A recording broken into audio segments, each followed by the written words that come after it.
It's impossible to avoid them. For decades, we've been surrounded by sweet and fatty foods, and the body has not been dealing well with these eating habits.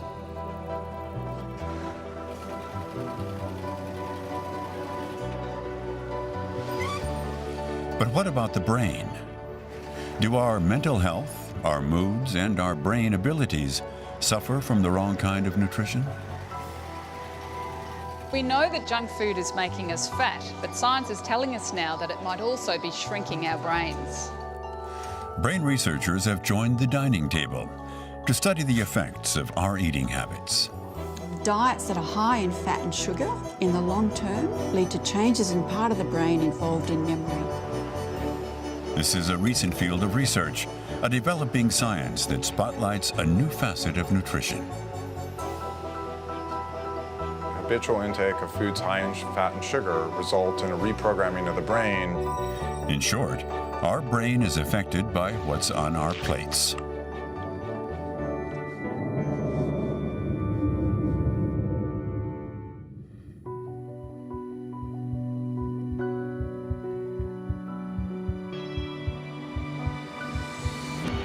It all starts with our very first meals, even before birth. The brain is built up during pregnancy. How it functions later on depends on how it has been nourished by the expectant mother's diet over 9 months.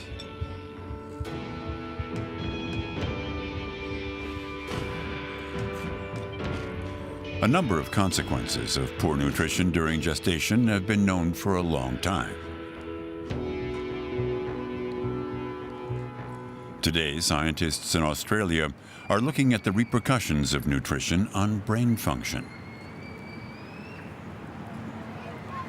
Felice Chaka, a professor at the University of Melbourne, examined the behavior of babies after following the eating habits of 23,000 pregnant women.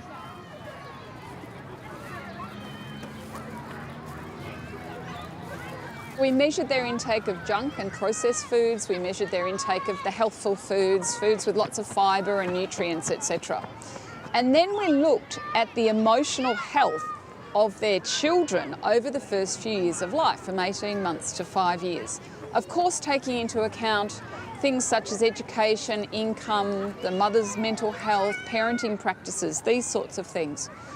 And what we saw very clearly was that mothers who ate more junk and processed foods, so sweet drinks and salty snacks and, cakes, biscuits during their pregnancy, their children had more of these behaviours such as aggression and anger and tantrums. This disquieting correlation suggests that the mother's diet impacts the mental development of the baby, though the link remains to be demonstrated on the biological level. In any case, Felice Chaka is convinced. So what we also saw in this large Norwegian study is that the children's diets seem to be important as well, independent of what mum ate. If children were eating too much junk and processed foods and or not enough of the healthful foods, they had more of these anger and aggressive type behaviours, but also sadness, anxiety, worry, nightmares. Since then, Professor Chaka's conclusions have been confirmed by studies in Spain, the Netherlands, and Canada. Excess fat and sugar are now in the sights of scientists working on the brain. Excesses and deficiencies. Junk food is often low on essential nutrients, so it leaves the body, and especially the nerve cells, lacking.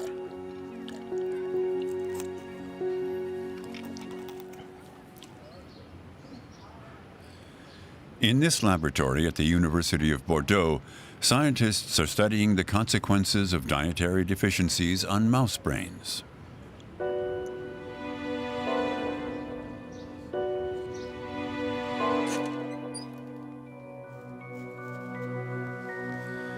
This experiment is used to measure anxiety. The animal has the choice between exploring the lighted area or hiding in the shade. A normal mouse takes the time to examine the lighted area. But this animal was deprived of omega-3 fatty acids during its development, Omega-3s are called good fats due to their benefits to the heart and arteries. Instead of exploring the environment, the mouse takes refuge in a dark corner. It's stressed, anxious. The experiment has been reproduced many times on dozens of mice. For researchers, this strange behavior can be simply explained. Without omega-3 fatty acids, the brain does not develop and function normally. They're needed because the brain's gray matter is 90% fat, which it cannot produce itself. The brain is the organ after adipose tissue that's the richest in polyunsaturated fatty acid, or omega-3. So omega-3 is indispensable because the body cannot make it. We have to ingest it. It has to come from the diet. Oily fish, organ meat, vegetable oils, and seeds and nuts such as almonds have long been the main sources of omega-3 for humans. But these foods have become scarce in the cuisine of industrialized countries. The amount of omega-3 that enters the brain is crucial for making brain cells more efficient, because when these fatty acids are incorporated into the membranes of nerve cells, they improve their electrical properties. In omega-3 rich neurons, the signals propagate faster. The network is more efficient. Depriving the brain of omega-3 is linked to a risk that it will function less well. The general population is deficient in omega-3. We have insufficient intake of omega-3, so it's important to pay attention to it, especially in the prenatal developmental period. During this period, omega-3 embeds itself in massive quantities into the brain. Also in adolescence, when there's often a change of food, and during aging, where the incorporation into the brain of omega-3 tends to be less effective, so we must increase its intake.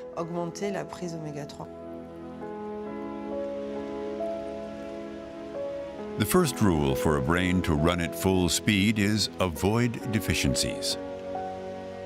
But good nutrients and a varied diet should be available. What happens to neurons when meals are poor and, above all, always the same? That is a problem that is now affecting the wild-living European hamster, which thrived for a long time in the plains of France's Alsace region.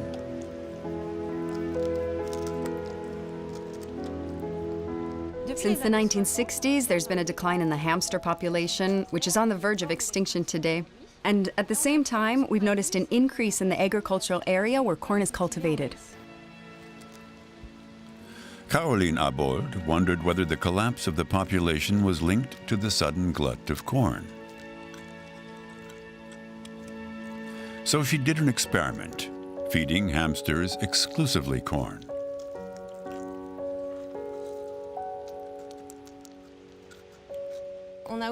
During breeding, we observed behavioral disturbances in females, which resulted in hyperaggression and hypersensitivity as soon as there was noise in the room.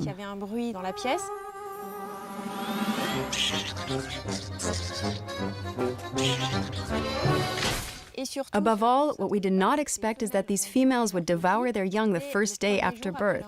This behavior was observed in more than 80% of females.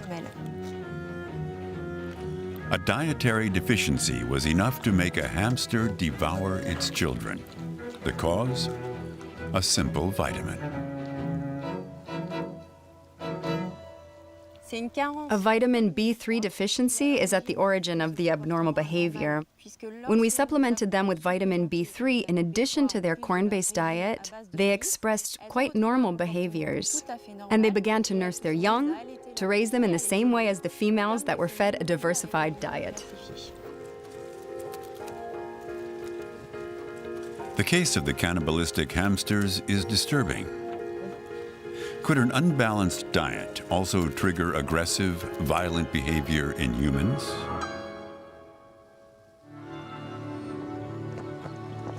Ab Zaalberg is a clinical psychologist and political advisor to the Dutch Ministry of Justice. His specialty? Nutrition and crime. He's convinced that enriching food with vitamins, fatty acids, and minerals can reduce aggression. It's a hypothesis that is difficult to test in normal life because so many factors and circumstances can influence our behavior and our impulses. In order to study nutrition without the influence of the many parameters, he chose prisons as a nearly ideal setting. Here, in the Netherlands, we conducted a study of young prisoners in 8 different prisons. For 3 months, we gave them vitamins, minerals, and fatty acid supplements. And then we looked at the effect on their behavior. We measured it in 2 different ways. First, we asked the detainees how aggressive they were, and we asked the supervisors for their views on the issue. Above all, we looked at the incident log, the number of times detainees were punished, and we saw that solitary confinement had fallen dramatically.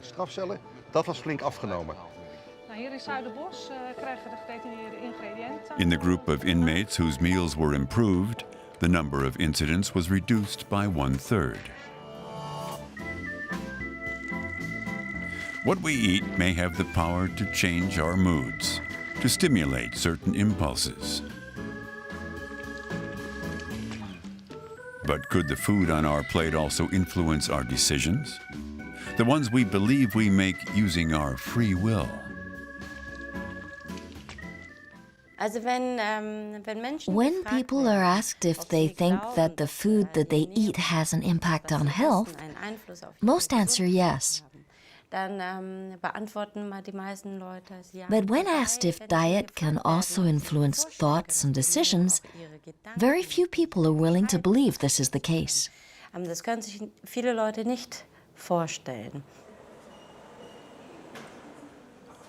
However, at the Institute of Psychology of the University of Lübeck in Germany, Professor So-Young Park has, for the first time, proven it. Her work reveals the mechanism by which food could influence our thoughts. And for that, the researcher has developed a rather original experiment. Imagine that you face the following dilemma. The money on the table is to be divided into 2 sums. But it's your partner, a stranger, who decides how it is to be distributed. I give you €2 and I keep 8 for me. If you accept the unfair offer, you leave with a little money, but much less than your partner's. If you refuse, no one wins anything. So what would you do? Do you accept the offer and take the €2 even if you feel cheated? Or do you refuse and leave with empty pockets, but your head held high? Well, it turns out, surprisingly, that whether you'll take the money or not depends on what you've just eaten.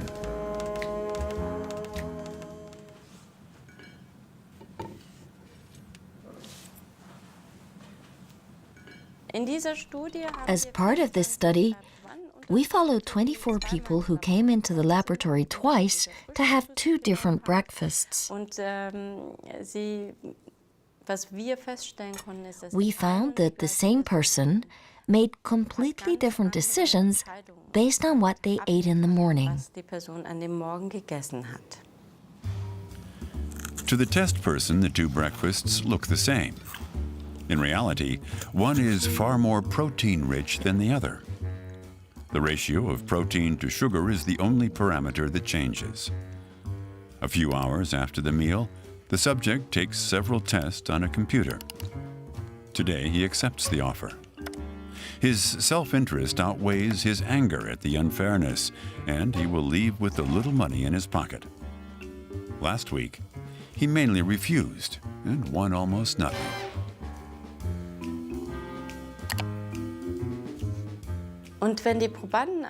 The subject, having consumed a high-protein breakfast in the morning, was tolerant of unfair offers.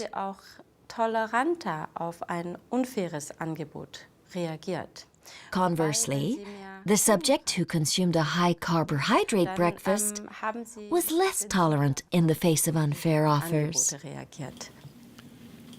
On average, the subjects who had little protein rejected unfair offers twice as often. But how can this surprising result be explained? In their search for biological evidence for this observation, the scientists carried out blood tests. We will send the blood to the laboratory for analysis. We will measure the level of hormones and amino acids in the blood. For hormones, we are interested in insulin, cortisol, adrenaline, and adrenocorticotropic hormone. And for amino acids, tryptophan and tyrosine.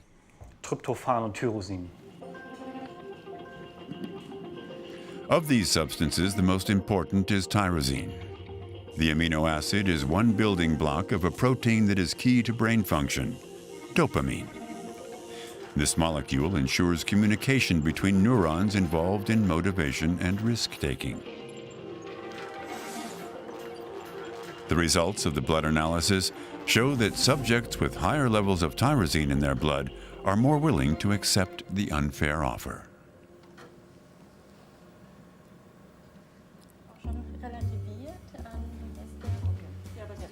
In other words, what we eat can within hours subtly alter the chemistry of the brain and thus the communication between the neurons. Enough to guide some of our decisions. Experiments are continuing in Lübeck to confirm this result. The implications are wide-ranging. Since we eat 3 times a day, every day, we realize that food has immense power, that of modifying and shaping mankind.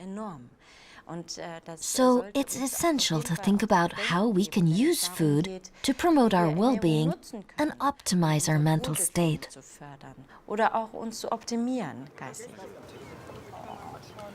Not only does an unbalanced diet affect our brain functions and behavior, and our meal plan interfere with daily decisions, it also becomes increasingly clear that diet plays a decisive role in our mood and possibly mental health.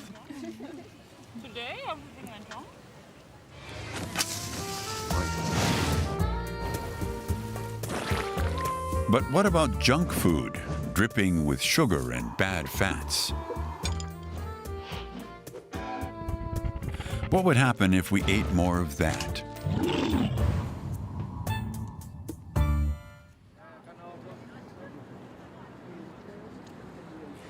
This is the focus of research here in Australia at the University of Sydney.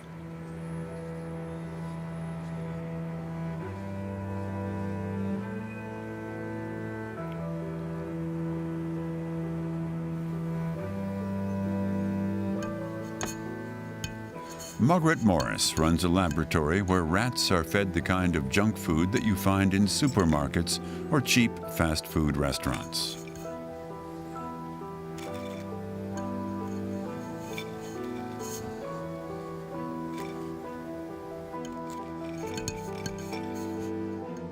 Our experiments use a range of Western foods of the type eaten by all of us. So we feed our rats meat pies, chips, cakes and biscuits, the sorts of foods that are readily available and cheap. So we are modelling the Western world. The first consequence of this diet, the rat doubles its food rations.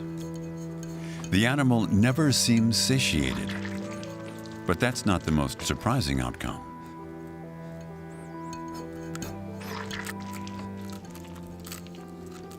One of our chief interests is the impact of this diet on the animal's memory. And we can measure this easily in the rat using a task known as the novel object and novel place task. In this test, the researcher places objects in the rat's cage. The animal comes over immediately to examine them. Rodents are very curious by nature. Once it's completed its examination and memorized its surroundings, it's temporarily removed. We then place the animal in the arena with one object that's been shifted.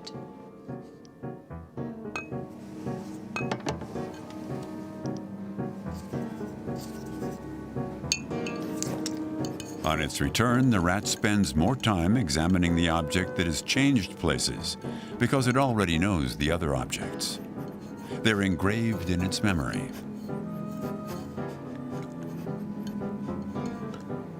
The rats stuffed full of bad foods behave differently. What we observed is the animals eating a high-fat diet or a high-sugar diet or the combined high-fat, high-sugar foods were less able to recognise, to remember that that object had moved. They explored the two objects about the same. That shows an impairment of their spatial memory.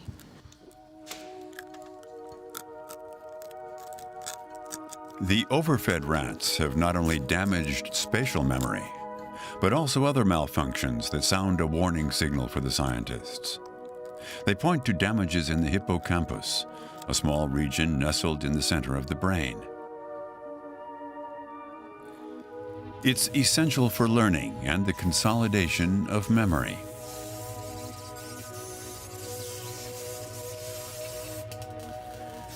Recent studies show that in humans, a too energy-rich diet also interferes with the hippocampus. We see, for example, that the quality of people's diets is related to the size of their hippocampus, to the size of their grey and white matter volume, and there's starting to be intervention studies. So, for example, we see that only 4 days on junk food type diet will have an impact on cognitive functions that are related to the hippocampus. Margaret Morris is now seeking to understand how sugary and fatty foods disrupt the brain of her rats to the point of affecting their performance. She has a hypothesis, namely, eating too much fat and sugar triggers an inflammatory reaction that spreads to the neurons.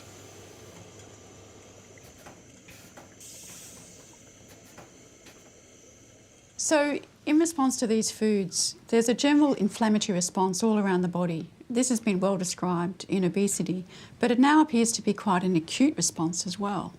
And what we find is that inflammatory molecules such as cytokines are increased in response to the diet. An overly rich diet confuses the immune system.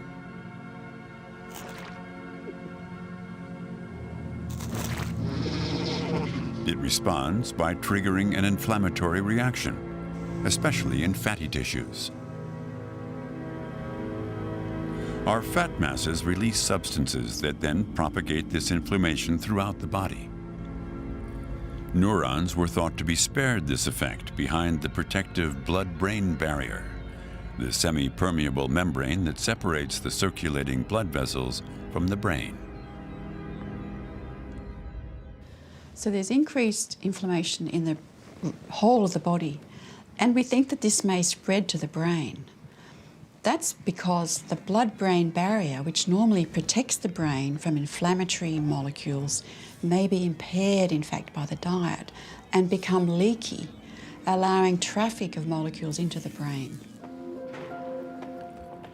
The inflammation infiltrates the meninges and then triggers a surprising phenomenon. In her laboratory, Sophie Ley has shown in her overfed mice that certain immune cells in the brain, the microglial cells, begin to devour neurons. These microglial cells within the brain are important because they can eat dead neurons. But when they're deregulated, especially in a situation of unbalanced nutrition, they start to eat neurons that are alive. Therefore, by consuming these neurons in excessive numbers, eventually they will destroy or participate in the destruction of neural networks. That includes neurons that are alive and that should be functional. This reaction of the microglial cells could be filmed in vitro. The images show how energetically they move. The red objects are fragments of neurons that they ingest. In an obese mouse, the activity becomes frenetic. This phenomenon is suspected of significantly affecting the functioning of the brain.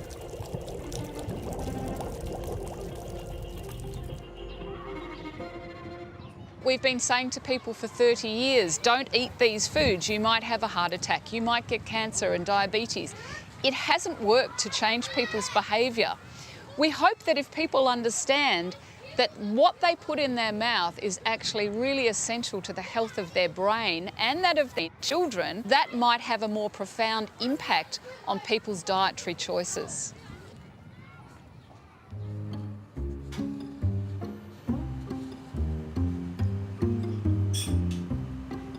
Microscope, micromanipulator, and ultra-sensitive recorder.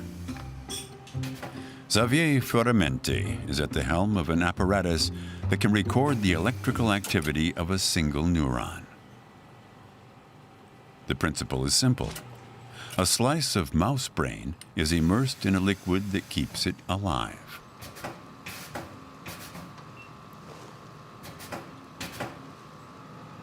The researcher approaches it carefully with an electrode. It's a meticulous operation. Here I go down the pipette in the slice of brain. And now we will approach this recording pipette near the neuron to make contact. That's it, we made contact. And now we will be able to measure the electrical activity of the neuron.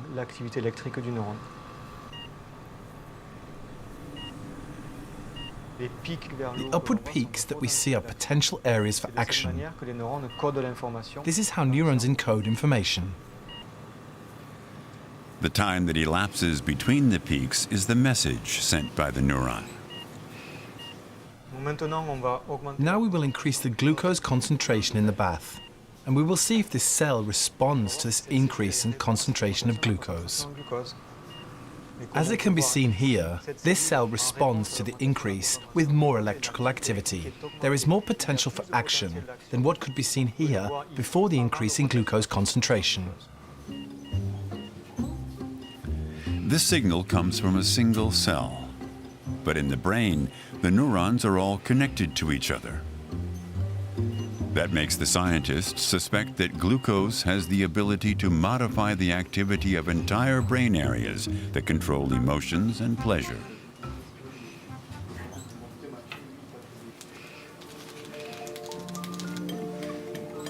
Is this how sugar ensures its grip on our will? This is, for the moment, only a hypothesis. But today, sugar addiction is the subject of intense research in laboratories. And what appears more and more clear is that the power of sugar is similar to that of a drug.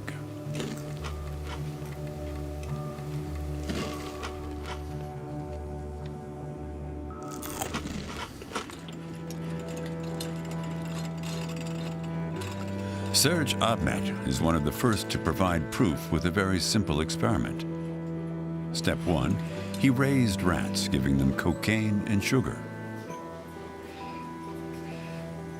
Then, after weeks of this diet, he presented the animals with a choice.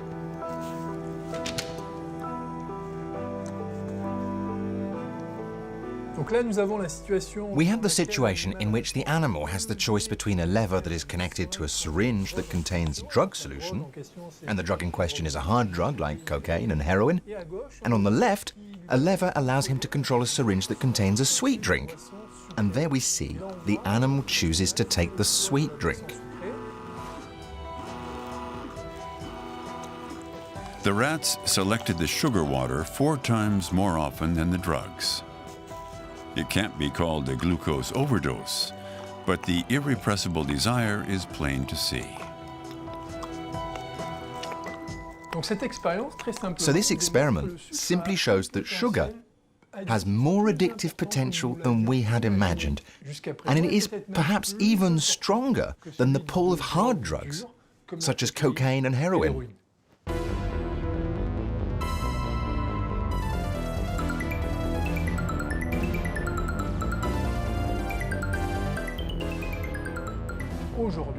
Today, we live in a food environment that's a little crazy.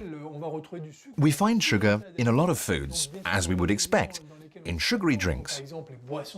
But we also find sugar in foods that are not meant to be sweet, such as ham or soup. We could cite other examples, but it's adding sugar to these foods that contributes to the fact that we make people addicted to it without them knowing it.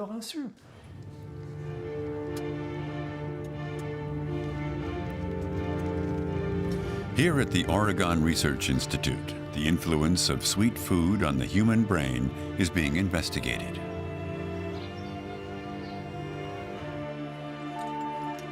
What this program of research has revealed is that habitual consumption of energy-dense food alters your neural circuitry in exactly the same way of consumption of drugs of abuse. Eric Stice recruited about 100 students, half of whom regularly eat ice cream, while the others never eat it. They all came to the laboratory to drink a milkshake inside an MRI device and give the researchers a peek into their brain activity.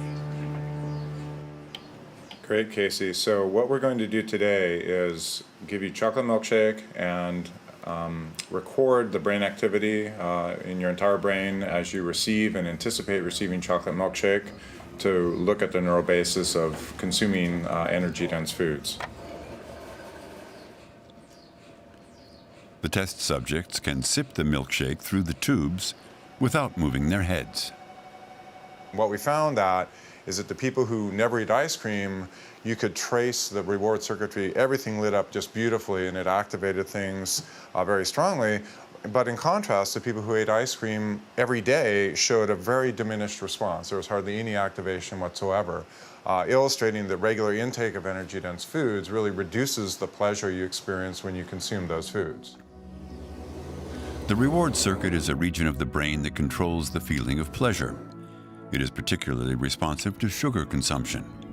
But eating too much ends up weakening its responsiveness, so that at the same dose, the sensations of pleasure are ultimately reduced. And Eric Stice's experiment reveals another more subtle, perhaps more pernicious effect. After a diet too rich in sugar, the brain becomes hypersensitive to images of food. The more and more you eat ice cream, the less and less the reward circuitry is recruited when you consume ice cream, but the more your reward circuitry is activated when you see cues that say you might get ice cream.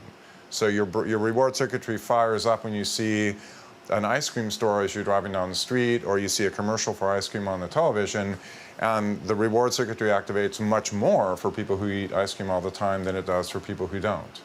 And that prompts eating in the absence of hunger that drives obesity and weight gain. This direct influence of food on our brain plays a crucial role in what we choose to eat each day.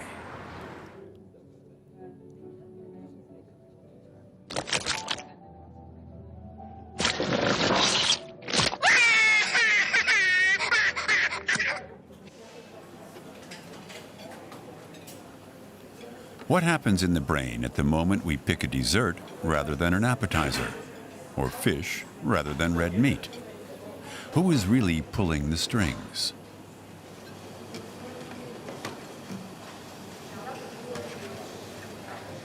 Carlos Ribeiro and his team are leading researchers on food choices.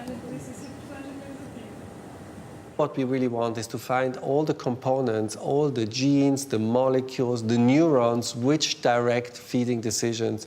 And for that, we have to be able to look at very fine and small effects. The simplicity of this animal model, the fly, makes it possible to explore new avenues and new hypotheses. To understand the feeding behavior of the fly, Carlos Ribeiro has developed a machine that monitors the insect's choices in great detail.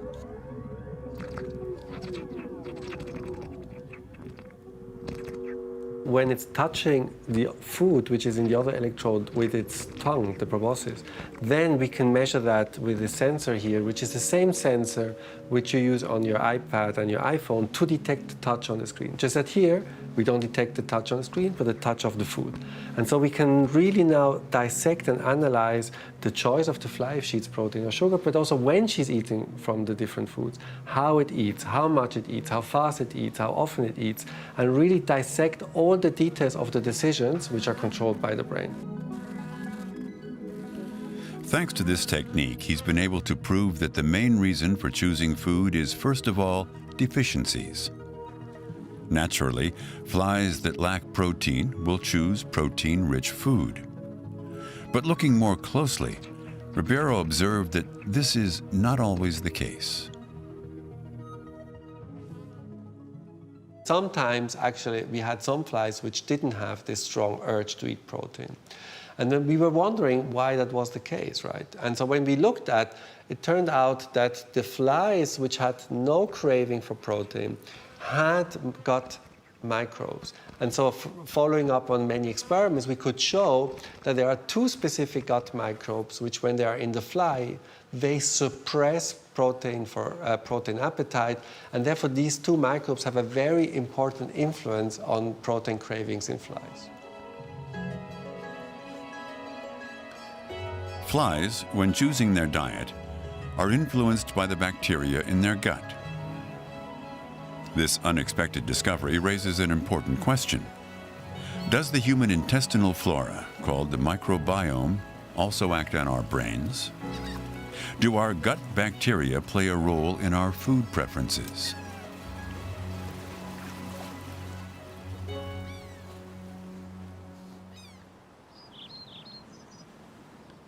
At the University College Cork in Ireland, John Cryan does pioneering research on the microbiome.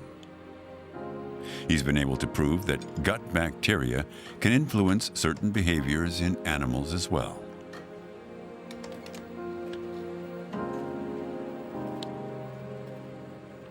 When you take microbes from highly anxious mice and transplant them to normal anxious mice, they become much more anxious, and vice versa. That even when you take them from normal, you can normalize the stress response and the anxiety. Scientists now even consider the microbiome to be a kind of intermediary, a link between food and the brain. The main factor that influences the composition of these microbes is the food we take. Diet and the diversity of the diet is really important from the moment we're born until we die in shaping the composition of the microbes. And so we're beginning to realize the importance that what we eat has on what's in our microbes and how that's influencing what's going on in our brain. Our well-being depends, in one way or another, on our microbiome. A diet that is good for our mood is first and foremost a diet that is suitable for the bacteria in our intestines. This has led to the idea of using food to pamper the brain and maintain mental health. And it is the famous Mediterranean diet that has the scientists excited. The traditional Mediterranean diet is really high in a diverse range of plant foods, so lots of different leafy greens and different coloured vegetables, but also fruits, very importantly legumes, so this is your beans and lentils and chickpeas, nuts and seeds, fish, and of course olive oil. Olive oil is a very important component of the Mediterranean diet. And we think that that diversity leads to more diversity in the gut microbiota, the microbiota that live in our gut. And that diversity in the gut has been linked to good health outcomes. We ran the first study last year where we recruited 67 people with major depression. They received dietary support with a clinical dietitian. Now, over a 3-month period, this trial took place, and at the end of that, when we measured their depression again, we saw that the degree of change in their diet correlated with the degree of change in their depression. So the more they moved towards a Mediterranean diet, the more their depression improved.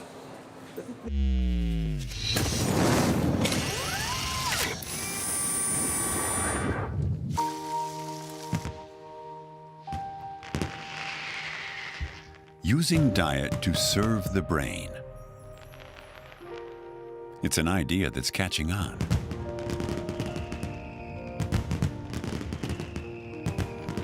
Scientists are now exploring all kinds of clues.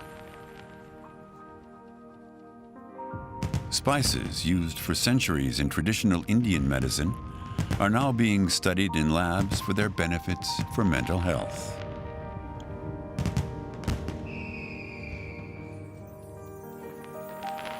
Red fruits and berries have awakened high expectations.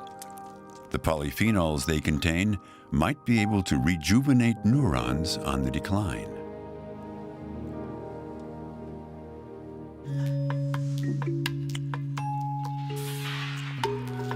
Are red fruits and spices the miracle ingredients for eternally young neurons? It's still too early to say for sure. Researchers are only just beginning to uncover the secrets of the remarkable relationship between nutrition and the brain. The ideal menu for our little gray cells is still largely unknown, but a balanced, diverse diet which does without processed food and sugar and favors fruits and vegetables seems so far to be the best recipe for preserving the mental faculties. My grandmother said, you are what you eat, so eat well. And what we're realizing now is that science is beginning to understand how true she was. If we limited the deficiencies, would that reduce crime? Too early to say. What we do know is that when you bet on healthy eating, it has effects on behavior. The more we overeat Snickers bars, we become hypervigilant to Snicker cues, and then we eat a lot of Snickers. And we create that monster in ourselves. So the best thing to do if you have kids is feed them healthy foods and not get them used to eating this kind of crap. I can't believe I just said crap, sorry.